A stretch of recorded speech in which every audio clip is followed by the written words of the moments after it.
Le ministre de la Communication, des Médias et de la Francophonie, porte-parole du gouvernement dans un champ de riz à Diabo et à l'unité de transformation du riz dénommée Isifem, usine des femmes de Côte d'Ivoire. Amadou Koulibaly rencontre les productrices du département de Botrou. Cette rencontre pour voir de plus près les réalisations de ces femmes et s'imprégner des difficultés liées à leur activité. Au cours des échanges, la présidente de l'association Diabo Ville Émergente a plaidé auprès du ministre Amadou Koulibaly afin que le gouvernement soutienne leur activité. Nous parlons de hausse des prix sur le marché, mais la hausse, l'inflation est due au manque. Le manque, c'est la production. Ici, nous avons la terre, il pleut, nous avons un barrage. Nous nous demandons juste quelques moyens pour pouvoir produire maximum pour devenir le grenier du département de Botrou, le grenier de la région du Becker. Et nous avons besoin d'outils, nous avons besoin de machines, nous avons besoin de formation, nous avons besoin d'accompagnement financier, nous avons besoin d'infrastructures. Le ministre de la Communication, des Médias et de la Francophonie salue le dynamisme des femmes et exhorte les responsables de l'association Diabo Ville Émergente à prendre la tâche avec l'État de Côte d'Ivoire en vue de bénéficier d'un accompagnement. Il ne s'agit pas que de produire, il s'agit de transformer pour capter une plus-value, mais également de pouvoir trouver les circuits de commercialisation. Elle mérite nos encouragements et je n'ai aucun doute qu'elle pourra bénéficier, vu les efforts qu'elle a déjà faits avec ce que moi-même j'ai pu visiter, qu'elle pourra bénéficier d'un accompagnement plus fort de l'État. L'association Diabo Ville Émergente a contribué à la création de 200 coopératives fortes de plus de 3000 membres dans les sous-préfectures de Diabo, Languibounou et Botrou. Son domaine d'intervention, l'agriculture, l'artisanat et le commerce. Diawala et Niélé. Dans ces deux localités chef-lieu de sous-préfecture dans la région du Thiologo au nord de la Côte d'Ivoire, le vivre ensemble est de retour. Ces deux localités hier en palabre fument aujourd'hui le calumet de la paix. Cette situation attendue par tous et dont chaque habitant ou ressortissant de l'une ou l'autre de ces localités se félicite est le résultat d'une médiation menée par le médiateur délégué de la région des Savanes. Les partis en conflit ont pris l'engagement solennel à la mairie de Ouangolodougou devant les autorités administratives et coutumières d'œuvrer pour le maintien de cette paix retrouvée et la consolidation de la cohésion sociale. L'acceptation de s'asseoir avec ses frères à l'époque, ses ennemis, s'asseoir ensemble, passer du temps, écouter les conseils des uns et des autres, l'engagement de continuer ensemble la lutte pour arriver à la paix et à une paix durable et définitive. Sensibiliser les parents, mais surtout compter encore sur la contribution des uns et des autres, mais aussi sans oublier le médiateur dont nous avons son représentant ici pour nous accompagner dans ce processus-là. Les palabres entre Niélé et Diawala, rien de nouveau, mais des palabres qui virent au conflit puis au drame. Cela n'était pas arrivé entre ces deux localités frères qui ont une histoire commune et partagent les mêmes valeurs. Les faits remontent au début du mois de mars de cette année 2022. Deux familles, l'une à Niélé et l'autre à Diawala, sont entrées en palabre pour une question de terre et soutenues par leurs villages respectifs. Les deux localités ont chacune subi de lourdes pertes à la suite d'affrontements sanglants ayant pour cause le foncier. De nombreux blessés, des biens détruits et 7 morts. Un bilan bien lourd qui, pour les autorités administratives et le médiateur délégué de la région des Savanes, est une parenthèse dont la population doit tirer beaucoup d'enseignements. On souhaite la paix. Je suis très content qu'on s'est réunis ensemble dans la même salle et se donner des idées pour surtout la paix. Nous nous sommes retrouvés aujourd'hui dans la même salle en train d'échanger ensemble.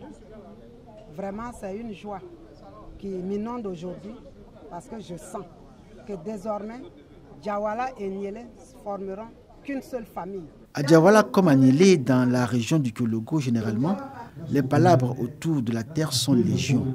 La question de la délimitation des territoires attend toujours de trouver une solution définitive, entrevue comme un moyen de mettre fin à tous ces conflits dans nos villages et au centre desquels le foncier.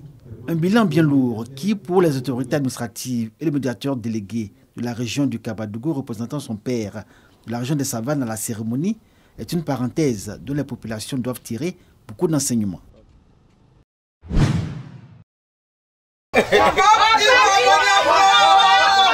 Une scène qui va se répéter dans plusieurs habitations dans le village de Boniankro, où Paquinou oblige, filles, fils, cadres, avec leurs amis invités de différentes catégories, vont marquer ce moment d'une pierre blanche.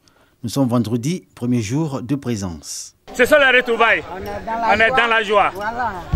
On mange, on boit, et puis on fait tout. J'ai vu le Goli qui a dansé et tout ça, ça m'a fait vraiment plaisir. Vraiment contente.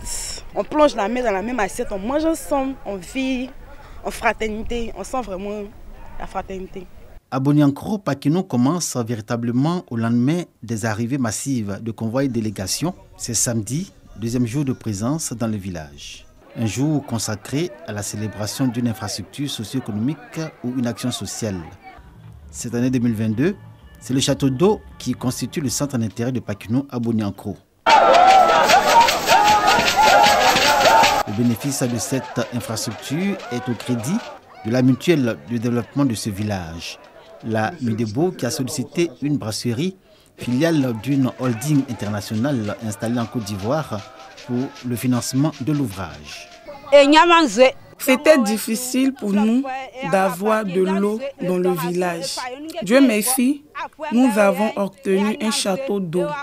Nous disons merci à notre mutuelle. Avant l'arrivée du château d'eau, c'est ce qui a causé assez de maladies diarrhéiques. Mais après, où le château d'eau est venu maintenant, nous constatons qu'il y a eu une baisse.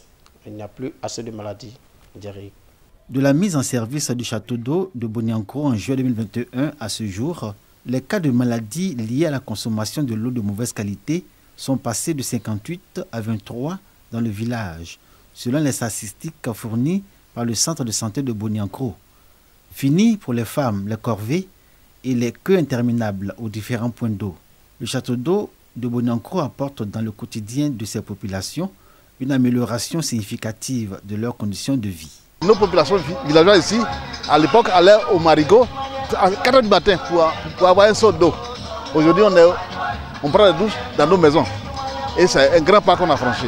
Boniankro, il y a des cadres moyens qui sont solidaires. Ils se battent pour la réussite et le développement de leur village. Boniankro entrevoit déjà son prochain Paquinou dans une perspective de développement du village et de progrès de sa population.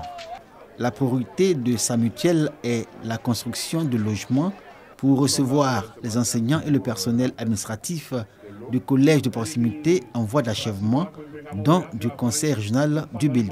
Le conseil régional travaille avec toutes les mutuelles et chaque mutuelle a le devoir de faire en sorte que ça marche dans sa localité. Nous, conseil régional, ce que nous recherchons par-dessus tout, c'est de faire en sorte que partout il y ait la cohésion. Partout que les gens s'entendent. La réconciliation doit commencer à la base dans chaque village avant de s'étendre sur toute la nation. L'État a donné des collectivités aux populations pour qu'elles se prennent en charge véritablement. Mais en dehors de ces structures étatiques, il y a les mutuelles de développement. Là où l'État n'arrive pas, il appartient aux mutuelles de prendre la relève. Nous appelons de tous nos voeux les populations à se structurer, à fédérer leurs forces au sein de ces mutuelles pour booster le développement de nos localités. L'inauguration du collège de proximité de Boniankro est un beau prétexte pour Paquinou 2023 dans ce village. Paquinou, moment où joie, peine, plaisir et douleur se mêlent aux anecdotes, péripéties, face et souffrances, aux sorties desquelles on ne retient que le beau. Et une seule vérité, Paquinou oyo fait.